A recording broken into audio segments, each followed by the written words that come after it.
So as Lauren said already, Christmas is a time for storytelling, particularly stories around the birth of Jesus. And we have them in the canonical Gospels, we have them in the Gnostic Gospels, we have them, in world literature, medieval times. I got them from my great-grandmother, Muddy. And so I decided a few days ago to write my own version of the Christmas event. And it may be a little bit different.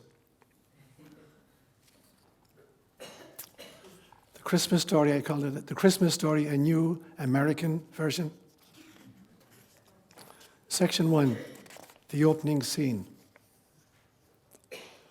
A black-clad SWAT team with anti-glare visors in bulletproof armor, bearing automatic weapons and a battering ram, broke down the rusty, rotting door of the stable, shouting, "Hands up, everybody! Get on your knees! This is the FBI!" Their leader, Herod, made a beeline for the child and yanked him out of the manger as 4 burly special agents, 2 apiece, handcuffed Joseph and Mary. They were half marched, half dragged out into the winter night, where a caravan of black vans with blue lights flashing awaited the criminals. Section B, no shows. A cursory glance at the scene of the crime would have showed a significant lack of either sheep or shepherds.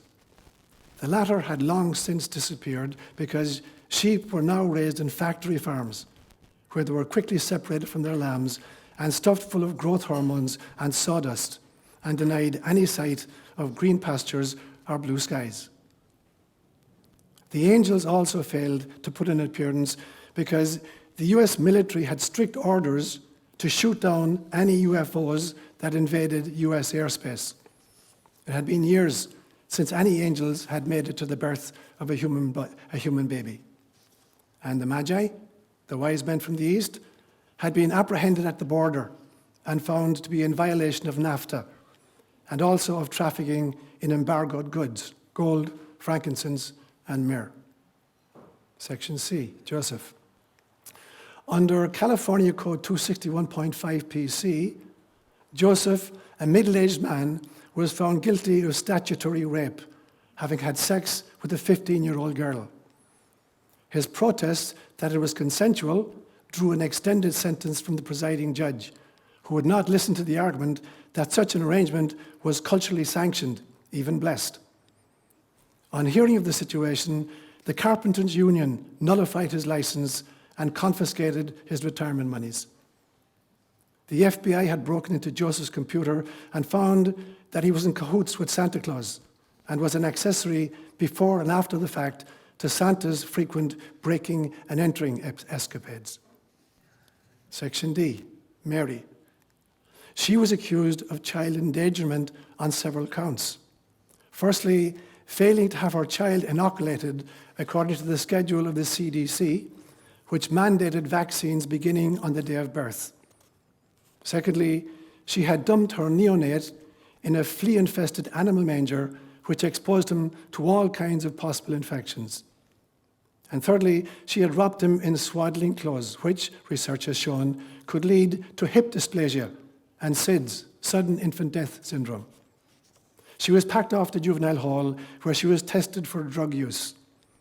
Under the careful eyes of matronly social workers and bespectacled psychologists, she was subjected to a battery of tests and forced to attend daily individual and group therapy sessions. The final verdict was bipolar 2. Section E, Jesus. He was rushed off to Child Protective Services, where he was bottle-fed the best artificial formula milk that Big Pharma could sell. He was brought up to speed on his vaccines and then shipped around to a series of foster homes who made money as he cried himself to sleep in a warehouse filled with rescued kids. As a substitute for the agony in the garden, he now experienced daily the agony in the nursery. The child Jesus grew up to be a troubled teenager, never finished high school, nor held a job. The really bad news is that God realized Jesus could no longer be the intended Redeemer, so though he was lucky to avoid crucifixion, it meant that he didn't die for our sins. The upshot, we're still locked out of the Garden of Eden. Bummer, dude. Conclusion, but America rested, safe in the conviction that crimes had been discovered, the guilty punished, and the innocent saved. The child lovingly prepared for life in the 21st century. Now, isn't that a much more inspiring version of the Christmas story? Words inspired by a crazy mind. Is anybody here afraid of spiders? Okay, good. Well, I suppose it depends where in the world you live and what kind of spiders you're talking about. So, 2 or 3 times a year, because I live off the grid completely and I got my own water system. So I've got a water pump which is down 260 feet underground and is driven by solar panels. And there's a charging piece on it that I have to open up occasionally and adjust. And every time I do it, I get attacked by a swarm of yellow jackets because they managed to get in through the back somehow. And there's always a bunch of them there. And so I run, batting them away. And then I go back home, I get a spray can, I come back very tentatively and I spray the nest and I root it out. And then I do my adjustments. But this May, when I opened it up, there were no yellow jackets in it. But I discovered there was a black widow spider in it. And I found out that black widow spiders kill yellow jackets. And they don't fly. So I was really grateful to her. So I know that every time I go back there, the black widow spider will still be inside there, but if I'm really, really careful, I won't get bitten and I won't get chased by yellow jackets. So I'm careful, but I'm really grateful for spiders. Now, this seems to be a family trait. My great-grandmother, Muddy, whom you've heard me talk about many, many, many times, was also very, very grateful for spiders. And she told all of us, you should never kill spiders. And this is the reason. Because, and this is gospel truth, she told me herself when he was a small nipper, that when the baby Jesus and Joseph and Mary were fleeing through the Sinai desert, trying to get away from Herod, and they were being chased. And there they are, a mother who had just given birth, a baby just a few days old, and a donkey. And it's not like it's a galloping donkey that's going to win a derby. It's just guys plodding one foot after the other. And Mary and the child are sitting, and Joseph is just walking very slowly in front of it. And then they hear, footsteps away in the distance, and they realize that Herod and his troop are coming. There's no way they can escape Herod and his troops. So they're looking around for a place to escape. And there are caves all over this particular patch. So Joseph brings the donkey into one of the caves to try to hide, hoping that the soldiers won't notice. And he says to Mary, for God's sake, don't let the child cry. Whatever you need to do, keep the child quiet. And just then, all of the spiders, and there were thousands of spiders in the cave, they realized that who had just come into the cave is the Lord of the universe. So they get together and they create a plan. And they go to the entrance of the cave, and in the course of about 10 minutes, they cover the entire thing with webs, 3 inches thick. So the soldiers arrive about half an hour later, and they're looking from cave to cave to cave, and they come to this cave, and one guy says, maybe they're in here. And the other guy says, are you joking me? When you look at the spider webs, nothing has gone in there in 10 years. So they keep going, and the baby Jesus is saved. And for that reason, you should never kill a spider. And my great-grandmother was really grateful for spiders. So there's another Christmas story. It's gospel truth. So you've heard stories from the canonical Gospels. There are stories from the Gnostic Gospels. There's Muddy's story. There are medieval stories. St. Francis made up a few of them himself. And there's a story I just read there. So which version of the story do you want to believe? Which one is true? So it depends what you mean by true. So there's a very big difference between something being factual and something being true. Facts are just about information, whereas truth is always about transformation. Very different. So something can be factual but not true, and something can be true but not factual. Because my definition of truth is that something is true if it transforms me and aligns me with source. And something is ultimate truth if it transforms me radically and aligns me permanently with source. And so whatever transforms you and inspires you is true, whether or not it is factual. And very often the facts don't make a damn difference. It's now 10:20 on Sunday morning. Is everybody here transformed by that piece of information? It's a fact, but it's not a truth. So we have to differentiate. So when you look around these stories, then you have to decide for yourself, which of these stories transform you? Which of these stories align you with God? make you loving and compassionate and forgiving and at peace, those stories are true, whether or not they're factual. And that's what I want to talk about this morning for this morning's homily. I'm going to make just 3 main points this morning. Firstly, I'm going to talk a little bit about the biblical background to these stories. And then secondly, the mythological background. And then thirdly, I'm going to talk about the journey of a soul. So they're the 3 points I'll make. So the biblical background to Jesus then. We normally think that the Gospels were written Matthew, Mark, Luke, and John, but that's not the chronology of them. Mark's Gospel was first, and then Matthew, and then Luke, and then John. So Mark was written about 70 AD.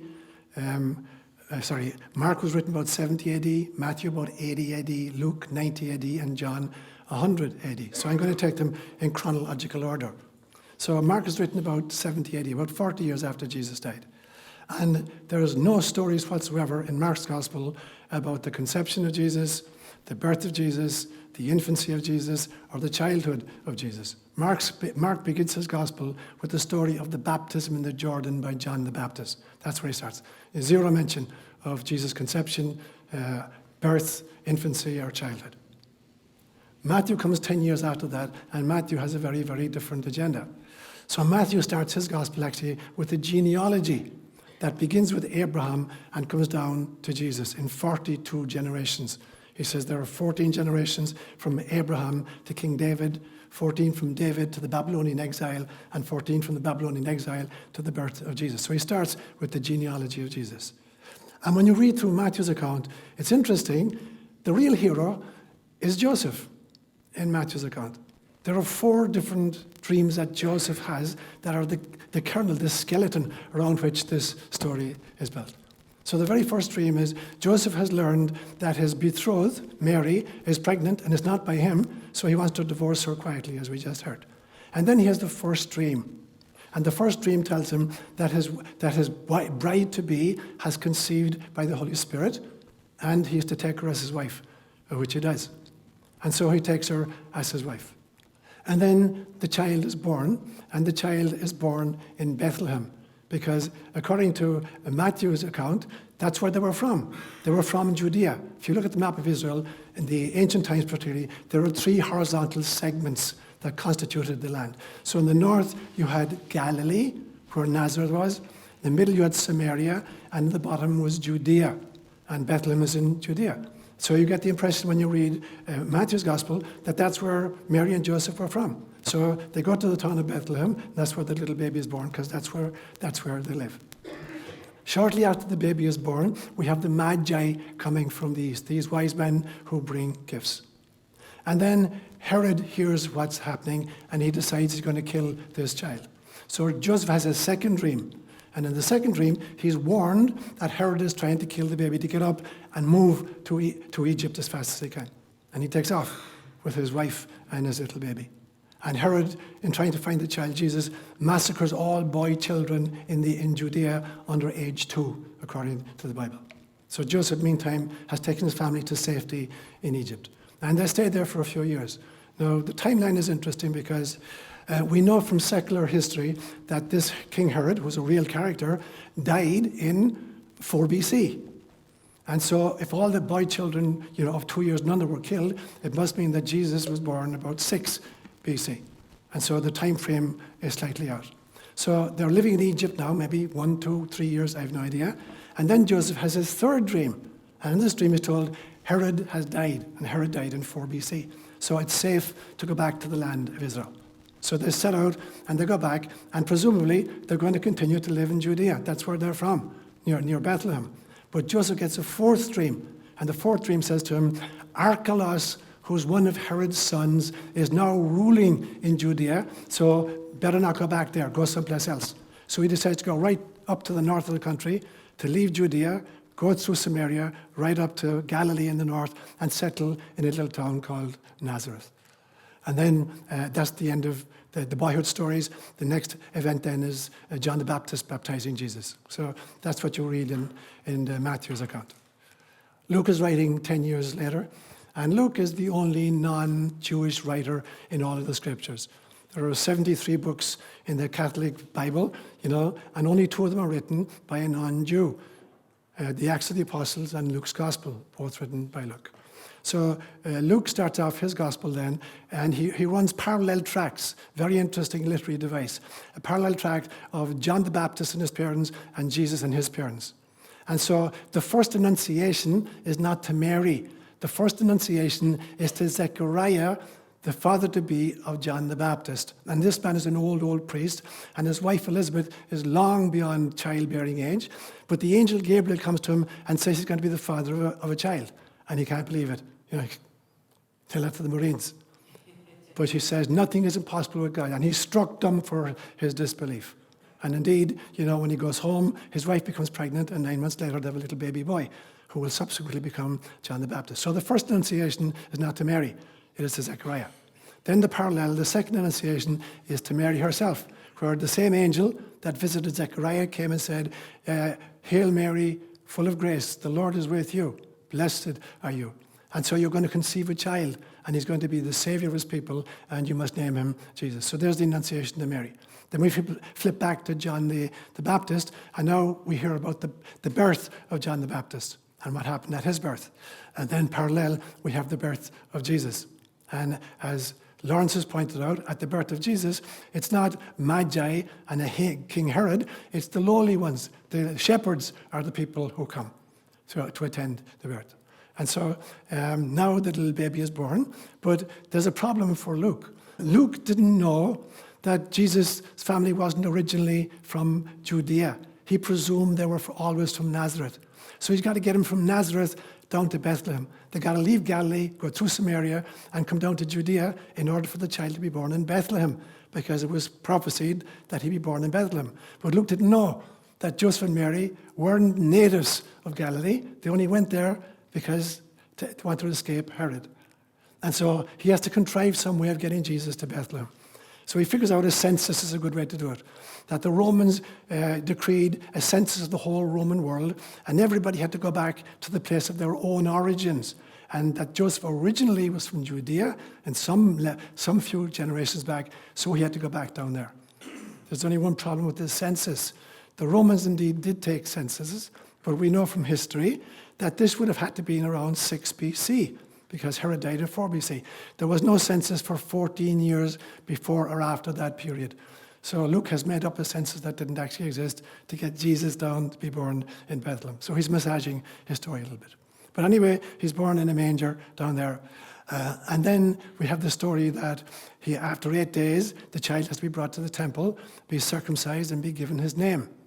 And then there's a period of waiting, because according to Jewish law, according to Leviticus chapter 12, when a woman gives birth, she's unclean. If she gives birth to a boy child, she's unclean for 7 days. If she gives birth to a girl child, she's unclean for 14 days. And even at the end of that period, at the end of the 7 days for a boy, there's another 33 days where she's not allowed to go to the temple. So basically, there's 40 days after the birth of a boy when she can't go to the temple, and 80 days after the birth of a girl. So presumably, Mary has got to hang around, down around Bethlehem, in order to fulfill this requirement. And then she'll go, and she's purified after this period, and then presents the child in the temple. So according to Leviticus chapter 12, if it's a boy child, a firstborn, he has to be redeemed with some kind of a blood sacrifice. So some animal has to be killed. If you can afford it, a sheep or a goat. If you can't afford it, a turtle dove will do it. Something has to die because some new life has been created. So there's this extraordinary thing in Jewish law and in many other systems. There's something different about dying and being born, because both of these, you're touching extra dimensionality. So it may not just be that women were unclean in the sense that they'd given birth, but rather that somehow they had crossed the dimensions. In the same way that somebody crosses the dimensions on dying, somebody who births a child into the world is also crossing dimensions. So you have to be really, really careful around somebody who's been recently at the other side or is going to the other side. So that's maybe part of it. But for whatever reason, anyway, she's purified and the child is presented in the temple. And then they go back up to Nazareth. Now, at age 12, there's another incident where Jesus gets lost in the temple after a pilgrimage down to Jerusalem, for he's lost for 3 days, and his parents try to find him, and they yank him out of it and bring him back home again. So you get all these stories in Luke's gospel.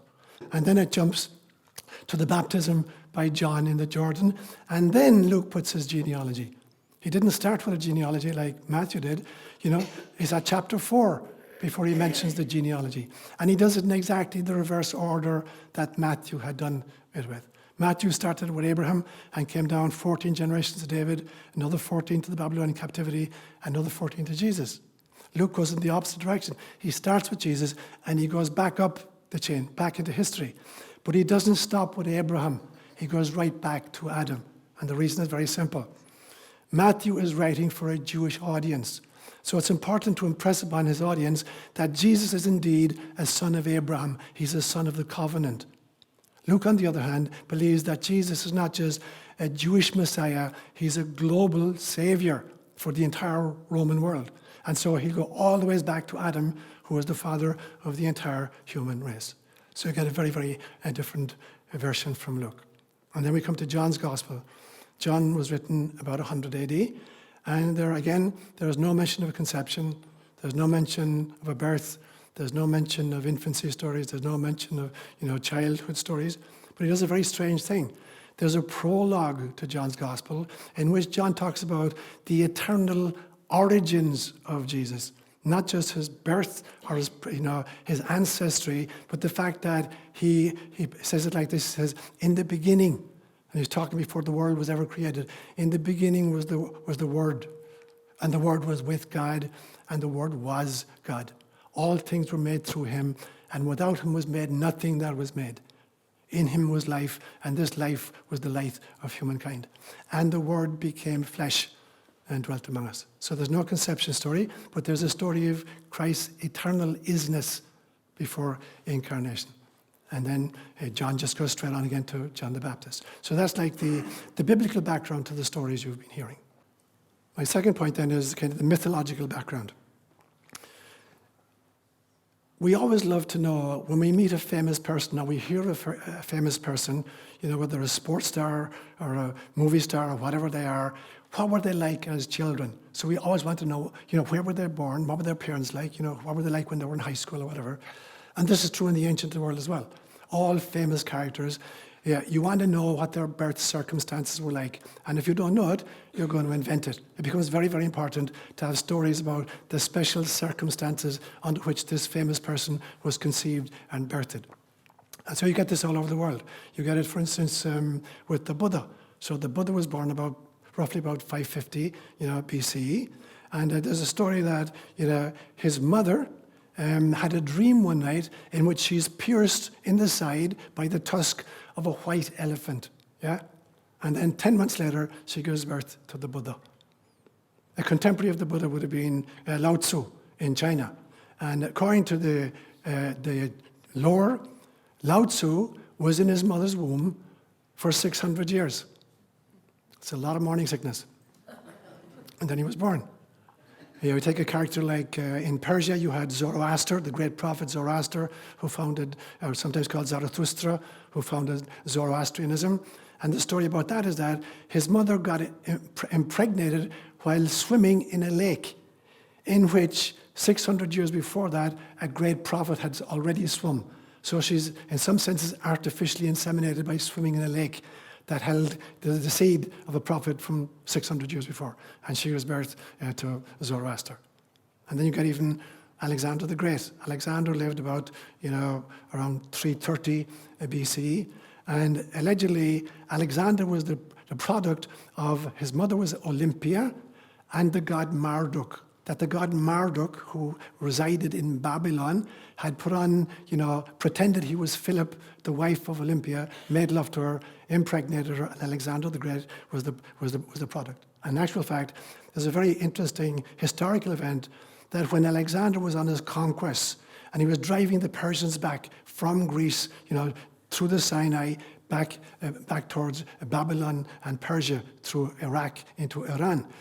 He did a detour. Instead of going to the east, as you would expect, and following the army that he was conquering, he turned west and went into Egypt because he wanted to consult an oracle in Egypt to find out precisely, was he indeed the son of Marduk? And he was told he was, and then went out to find Marduk. When he got to Babylon, however, Marduk had already died. And so you get all these great stories about these amazing conception stories and birth stories. So it's very, very normal that you either want to invent or create great birth stories for famous people. Because mythology, as I've said to you many times, mythology is not, stories made up by a pre-literate, unscientific people who don't know how the world works. Mythology is the archived wisdom of a culture. It's in story form, the great meaning and the great truths of life. And so mythology needs to be unpacked in very different ways. Mostly we tend to unpack mythology literally. Did this really happen? Is it factual or not? If it's not factual, it doesn't matter. You can unpack it symbolically, or much more importantly, you can unpack it esoterically or mystically. And that's the whole purpose of mythology. It's meant to be unpacked at least symbolically, but most importantly, spiritually and mystically. And what's the difference?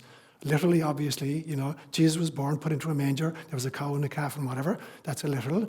Symbolically, that all of nature recognized, that this was a special child. But mystically, what does it mean? It means that literally everything is predicated on the journey of the soul through incarnation. So that's the mystical unpacking and exegesis of any of these stories, if you care to go there. It's realizing that this is a story of the journey of a soul, which is the last point I'll make this morning. I'm going to call it the journey of the soul.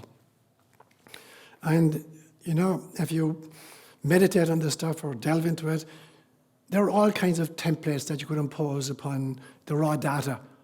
So the template will determine what comes through. It's like if you decide, for instance, to take somebody's temperature, and you stick a thermometer in their mouth and you're going to read the numbers, as you're reading centigrade or Fahrenheit. If they're 98.7 on the centigrade scale, they're boiling, they're dead already. So the template determines how the data present themselves to us. So I'm going to just suggest a very simple template this morning. I'm going to suggest that the journey of the soul consists of two cycles. The incarnational or descending cycle and the excarnation or the ascending cycle. And I'm just going to posit that there are three pieces in each of them. There are many, many ways of doing this. So the first one then, just taking the Christmas story as a kind of a template in its own. Firstly, you have the visitation, that there's an angelic being who comes to Zechariah or to Joseph or to Mary or whatever and inserts itself into human time. And the idea of this meeting, this Annunciation meeting, is to impregnate the heart with God. It's not so much, putting an embryo in a womb. It's conceiving of God. So at the Annunciation, the soul's purpose, the initial purpose, is to conceive of God in your heart or in your mind, so that you come into incarnation already realizing that you're a bite-sized piece of God, who volunteered for human incarnation. So in some senses, that's the Annunciation. So all of these stages didn't just happen to Jesus and Mary and Joseph. They're a template for what every soul encounters on its safari. So the first would be the Annunciation. Somebody announced to you at some stage that you were to conceive God in your heart and bring that to planet. You wouldn't be here otherwise. The second one is the visitation. It's the story that Mary visits Elizabeth, her cousin, who's now 6 months pregnant. And as soon as they meet each other, Mary is pregnant herself. The child in Elizabeth's womb leaps for joy in the recognition of the embryo in Mary's womb.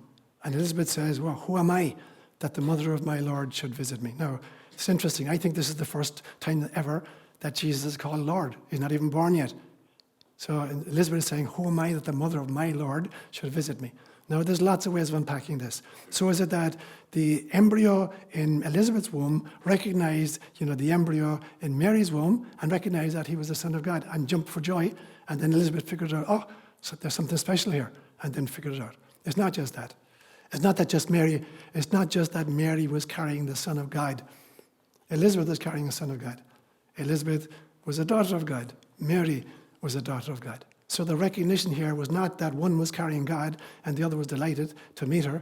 It's that Mary could recognize the divinity in Elizabeth because she's a child of God. And Elizabeth could recognize the divinity in Mary because she's a child of God. And they both recognized the divinity in themselves, not just the babies they were carrying. Because every single one of us is a word of God made flesh. And so it's the equivalent of, it's the Christian namaste. The divine in me recognizes and honors the divine in you. That was the encounter. So visitation is the second piece of the descending template. And then the final piece is the actual nativity itself, the birth itself. Now you're actually grounding God in incarnation. By giving birth, you're giving birth to God in incarnation. That in some senses, the divinity itself now experiences samsara. And that's the third point of the descending aspect of it. And then the ascending part begins. And it starts with the presentation in the temple. So now this newly born child has to be inculcated or initiated or aligned with some wisdom tradition, some deep spiritual wisdom tradition from the word go. And this is one of the great pains for me when I look at our world right now, that so many babies are born and are never presented, in the sense that they're never aligned with any spiritual tradition. They're born into a secularism, they're born maybe learning how to play Google Maps or something like this. They're not taught anymore, who they really, really are, and who their mother and their father is, and who their neighbor is, and who their enemy even is, a child of God. So the presentation is the initiation of the newly arrived into some great wisdom tradition to get started. And then the second piece of that would be the finding in the temple. At age 12, Jesus decides there must be more to life than just being Jewish, or Judaism, or Jewish mysticism. He's going to go seek someplace else. And so this is where, in our teenage years, we have the courage to begin breaking out and beginning to look at other great wisdom traditions all over the world. Buddhism or Hinduism, and begin to say, what can we learn from those? Because it is in the cross-fertilization of wisdom traditions that we manage to get rid of the dross, the accretion, the secular and bureaucratic and theological accretions that surround mystical impulses. Only by studying other systems and cross-fertilizing, we find out what do they have in common. What is the beauty and the mystery at the core of all of these religious systems when you shave off the theology and the bureaucracy and the secularism? And that's what the finding in the temple, for me, means Jesus beginning this journey. And the culmination of that life then is the death, resurrection. And for me, they're a single event, the death, resurrection. That's, going back through the veil again, living so fully that you can die. And it's not just a question of dying with your last breath and rising. It's the question of dying every morning you wake up and every night you go to bed. When you go to bed at night, you're dying in some senses to who you really are. And you're waking in the morning to who you can be. You can resurrect and be a much better version of yourself. So it's the process of constantly being willing to die that you can rise to a newer and a better version of whom you can be and what you volunteer to be. Now, the interesting thing is, when I was thinking about this last night, and I diagrammed what I've just said to you, and what I saw was actually, I was describing the Star of David. I was describing a descending triangle. At the top were Annunciation, Visitation, and Birth. And then I was describing an ascending triangle of presentation, finding the temple, and the death, rebirth. You superimpose the two, and you have the Star of David. And so I'd like to finish by saying that I really believe that every soul